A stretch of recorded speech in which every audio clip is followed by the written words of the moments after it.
প্রতিদিন সকালে উঠে আমাকে একটি ঝড়ের মুখোমুখি হতেই হয়। সো হ্যালো এভরিওয়ান, কেমন আছেন সবাই? আমার আরও একটি ভিডিওতে আপনাদের স্বাগত জানাই। সকাল এখন 6টা, আর ঘুম থেকে উঠেই ঝটপট প্রথমে ছেলেকে রেডি করে স্কুলে পাঠানোটা আমার প্রথম কাজ।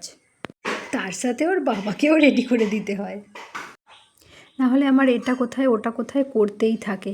তো সব কিছু ওকে হাতের কাছে এনে দিতে হয়।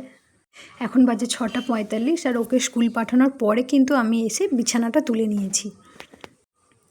তারপর আজ যেহেতু বৃহস্পতিবার, তো সবার প্রথমে ঘরগুলো মুছে নিতে হবে। আর একটু ফিনাইল দিয়ে ঘর মুছলে কি হয়, ঘরটা একটু পরিষ্কার থাকে। আর যা মাছির জ্বালাতন! আমাদের কিন্তু মাটিরই বাড়ি, উপরে 2টি রুম আর নিচে 2টি রুম, কিন্তু হলে কী হবে, দুয়ারগুলো বাঁধানো আর সিঁড়িটাও আর উপরের দাওয়াটাও, বাকি ঘরগুলো কিন্তু সবই মাটির। আর পাকা বাড়ি বলতে একটি রুম, যেটাতে আমরা থাকি। আর ওই যে ভিডিওর শুরুতেই বলেছিলাম যে একটি ঝড়ের মুখোমুখি হতে হয়, তো সেই ঝড়টি হলো প্রতিদিন সকালে উঠেই আমার ছেলে বলবে আজকে আমি স্কুল যাব না, আজকে আমি স্কুল যাব না। তো যাই হোক, কোনো রকম ওর বাবার ফোনটা দিয়ে ওকে বুঝিয়ে বাজিয়ে যা হোক কষ্টে স্কুল পাঠানো হলো।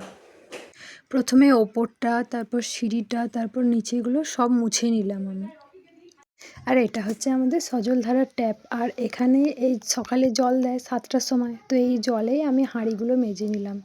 2টো হাঁড়ি, বড় হাঁড়িটা দিনের বেলায় রান্না হয় আর ছোট হাঁড়িটা রাতের বেলায় রান্না হয়। হ্যাঁ, এর মধ্যে কিন্তু আমি এক মুঠো মুড়িও খেয়ে নিয়েছি, কারণ আমার চায়ের নেশা নেই। আর তারপর চলে গেলাম মুড়ি খাবার করতে। তো আজকে হবে ঘুগনি। তো আলু কলাই সব কেটে নিয়ে প্রথমে প্রেসার কুকারে সিটি দিয়ে দেব। আমাদের কিন্তু একটু বেশি করেই মুড়ি খাবারের তরকারিটা করতে হয়, কারণ যেহেতু ওরা দোকানেও সবাই মুড়ি খাবার নিয়ে যায়, বাড়ি থেকে যেটা নিয়ে যায় সেটা দিয়েই ওরাও ওখানে মুড়ি খায় আর আমরাও এখানে খাই। তারপর কড়াই দিয়ে দিলাম তেল আর গোটা গরম মশলা, এলাচ, লবঙ্গ, গোলমরিচ, তেজপাতা, শুকনো লঙ্কা, গোটা জিরে দিয়ে তারপর রসুনটা দিয়ে ভেজে নিয়ে তারপর পেঁয়াজটা দিয়ে ভেজে নিলাম। তারপর পেঁয়াজটা লাল লাল হয়ে গেলে ওতে দিয়ে দেবো আদা বাটা, জিরে গুঁড়ো, হলুদ গুঁড়ো, কাশ্মীরি লঙ্কার গুঁড়ো দিয়ে ভালো করে মশলাটা কষিয়ে নেব। তো আমার কাছে যেহেতু টমেটো নেই, তাই আমি একটু লেবুর রস ব্যবহার করলাম। আরে না না, ভয় খেও না, এটা কাশ্মীরি লঙ্কার গুঁড়ো, এতে ঝাল হবে না, শুধু রঙটাই হবে। বাঁ হাতে ফোন ধরে আর ডান হাতে রান্না করছি। তোমাদের সাথে বকতে বকতে কিন্তু আমার ঘুগনি করাও হয়ে গেল। তো প্রথমে আমার ছেলের জন্য একটু তুলে রেখে দিলাম, কারণ ও যেহেতু ঝাল খায় না।